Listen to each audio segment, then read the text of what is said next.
ఆ ప్రజల మన్నన ఎలా పొందాలనేది చూడండి. శివపార్వతి గారు మీరు మాట్లాడండి. మంచిదండి వెంకటేశ్వర రెడ్డి గారు, మీరు కూర్చొని ప్రెస్ మీట్లు పెట్టి మీ పాటి మీరు మాట్లాడుతూ ఉండండి. మేము స్పందించకపోతే అదిగో చూసారా ఏం స్పందించట్లా, మేము చెప్పినట్టు మేనిఫెస్టో ఏం చేయరు వీళ్ళు, మేము చెప్పినాం కదా మాయం చేస్తారు, వెబ్సైట్ నుంచి మాయం చేస్తారు, వీళ్ళు ఏం చెయ్యరు, ఇలా ఈ ప్రాపగాండా చేస్తారు కదా. మీరు మాట్లాడేదానికి మేము సమాధానం చెప్పాలి కదా. అధికారంలో ప్రజలు ప్రాపగాండా నమ్మరు, పనిని నమ్ముతారమ్మా. అలా కాదు, మీరు కూర్చొని ప్రెస్ మీట్ల ముందు ఏవో వేసేసి ఇంత బురద చల్లేస్తే మేము ఆ బురద వేసుకొని ఇంకా అలాగే తిరగమంటారేంటి? ఖచ్చితంగా మీకు సమాధానం చెప్పి తీరుతాం. ఇంకోటండి, పవన్ కళ్యాణ్ గారు ఒక సీటు కూడా లేకుండా అటు తిరిగారో మేము అటు తిరుగుతా అన్నారు. మేమేం అధికారంలో ఉండి ప్రజల డబ్బును అవినీతిని దోచేసి మేము అడ్డగోలు విధానాలు ఏం పాటించలేదు మేము తిరగడానికి. మేము ఫస్ట్ టైం పోటీ చేసాం, ఒక సీట్ వచ్చింది, ఎదుర్కొన్నాం దాన్ని. మీలాగా ప్రెస్ మీట్లో ఆడాలా మీ నాయకుడిలాగా?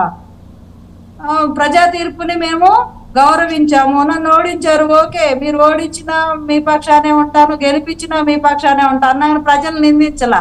నేను ఇన్ని లక్షలు ఇచ్చా, అన్ని కోట్లు ఇచ్చా, వీళ్ళందరూ ఏమైపోయారో, వాళ్ళందరూ ఏమైపోయారో, ఇంతమంది అక్క చెల్లెములు ఏమైపోయారో, అవ్వతాతలు ఏమైపోయారో అని కన్నీళ్లు పెట్టుకోవాలా.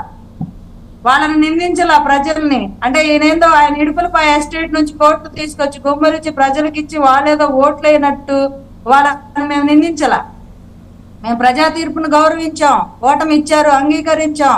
సరే, నన్ను నమ్మలేదు, నమ్మకం వచ్చినప్పుడే వేయండి, మీకు ఇష్టమైతేనే గెలిపించండి, కానీ మీ కష్టంలో నేను ఉంటా అన్నారు, నిలబడ్డారు. రైతులు ఆత్మహత్య చేసుకుంటే ఇంటింటికి వెళ్ళారు, ఆర్థిక సాయం చేశారు ఆయనకు చేతనైనంత. మీలాగా అవినీతి చేసి మేము రాష్ట్ర ప్రయోజనాలకి అడ్డం కలిగించేలాగా అడ్డుకుంటామని చెప్పలేదే. మీరు చెయ్యండి అని 100 రోజులు టైం ఇచ్చాం, మంచి చేయండి నేను సినిమాలు చేసుకుంటా అని కూడా చెప్పారు. మీరేం చేశారు?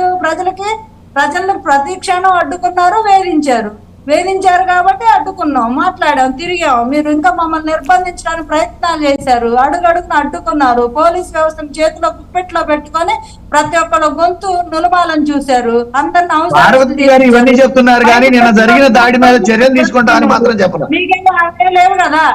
ఇప్పుడు ఏడో దాడి జరిగింది అంటున్నారు.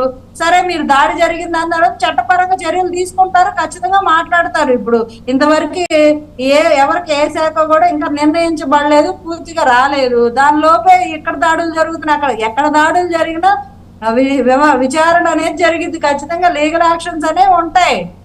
అదే ఒక 2 రోజులు 3 రోజులు టైం పట్టిద్ది. దానికే ఏదేదో మీరైతే జరగకుండా చర్యలు తీసుకుంటే బాగుంటది అనేది మా ఉద్దేశం. బీజేపీ కార్యకర్తని గొడ్డలతో దాడి చేశారు, మా నాయకుల్ని ఎలాగ హింస పెట్టారు, జనసేన వాళ్ళని ఎలాగ అటాకులు చేశారు. కేసులు ఇవ్వడానికి వెళ్తే కూడా పోలీస్ స్టేషన్ ఒకళ్ళు తీసుకోలేదు పోలీస్ డిపార్ట్మెంట్. ఇప్పటికీ మీ జగన్మాయలోనే ఉంది పోలీస్ డిపార్ట్మెంట్ కొంతమంది. అందుకే చంద్రబాబు నాయుడు గారు నేను స్ట్రిక్ట్ గా వార్నింగ్ కూడా ఇచ్చారు. చెప్పి కాలం గడుపుతామంటే మీ ఇష్టం, మీరు ఆ గతమంతా చెప్పుకుంటూ కాలం గడుపుతామంటే మీ ఇష్టం. Choice is yours. అధికారంలో కూడా ఆ గతాలు చెప్పుకుంటూ కాలం గడుపుతామంటే గడపండి, నో ప్రాబ్లం. అదే చెప్పాలి. మీరు అదే చెప్పాలి, ఆ గతాలే చెప్పుకుంటూ వెళ్ళండి. నేను ఆయన మాట్లాడేటప్పుడు మాట్లాడలేదు, నేను మాట్లాడేటప్పుడు అది కాదండి. శివపార్వతి గారు ఒక్క నిమిషం. శివపార్వతి గారు ఒక్క నిమిషం. మీరు ఇంత ప్రొలాంగ్డ్ ఇది చెప్పే బదులు ఒకే ఒక మాట చెప్పేస్తే అయిపోయింది. గబ్బర్ సింగ్ లో ఆయన అంత్యాక్షరి చేయిస్తాడు చూసారా, అది జరగబోతోంది రేపని చెప్పండి, అయిపోయింది. సరేలేండి, మళ్ళీ సినిమాలు అది ఇది అంటారుగా. ఇప్పుడు వాళ్ళు ఏంటంటే దయచేసి మిగిలిన వారు మ్యూట్ లో ఉండండి, ఎక్కడో సౌండ్ వస్తుంది, మిగిలిన వారు మ్యూట్ లో ఉండండి. శివపార్వతి గారు మీరు మాట్లాడండి. ఇప్పుడు ఆయన ఏదేదో చెప్తున్నాడు. అంటే మేము ఎమ్మెల్సీలకి చెప్పేదేంటి, బిల్లులు అడ్డుకోండి అని ఆయన పిలిపిస్తే మేమేం మాట్లాడకుండా మా పని మేము చేసుకోవాలంట. అసలు ఏమన్నా పద్ధతికి ఉందా అది? ఎట్లా మాట్లాడుకుంటుంటామండి? అంటే మంచి విషయాలు చర్చకు వస్తే మేము అడ్డుకుంటాం, గొడవ చేస్తాం అంటే చూస్తూ ఊరుకోవాలి. రవికిరణ్ గారు ఒకసారి రవికిరణ్ గారి దగ్గరికి వెళ్దామండి. పవన్ కళ్యాణ్ గారితో మీ పోలికేంటంటే అవినీతి అనకుండా మీరు నిజాయితీ పోలికేంటి? సరే, మాకు ఓకే. ఒకటి లేకపోతే తిరుగుతాం, ఏం లేకపోతే తిరుగుతాం, 21 వచ్చిందని 21 వచ్చిందని బాధపడలా. ఎప్పుడు ఒకేలా ఉన్నాం, ఒకేలా ఉంటాం, ఇక మీద కూడా అలాగే ఉంటాం. ఎవరు తప్పు చేసినా ప్రశ్నించేది. రైట్ శివపార్వతి గారు, ఒకసారి రవికిరణ్ గారి దగ్గరికి వెళ్దాం. రవికిరణ్ గారు, ఇంతకీ ఆ 8 మంది ఎమ్మెల్యేలకి ఈ బోధ జరిగింది, లక్ష్మణ్ గారు ఇందాక అన్నారు, అదేంటో కొంచెం షేర్ చేసుకోగలరా అంటే మీ నోటీస్లో ఉంటే? ఒకటి, ఇందాక పాదయాత్ర వెంకటేశ్వర రెడ్డి గారు జగన్మోహన్ రెడ్డి గారి ఇంటిలో జరిగినటువంటి అంతర్గత సమావేశం అంటున్నారు. ఇంకా ఇల్లు దాటి వదిలిరారా బయటికి జగన్మోహన్ రెడ్డి గారు?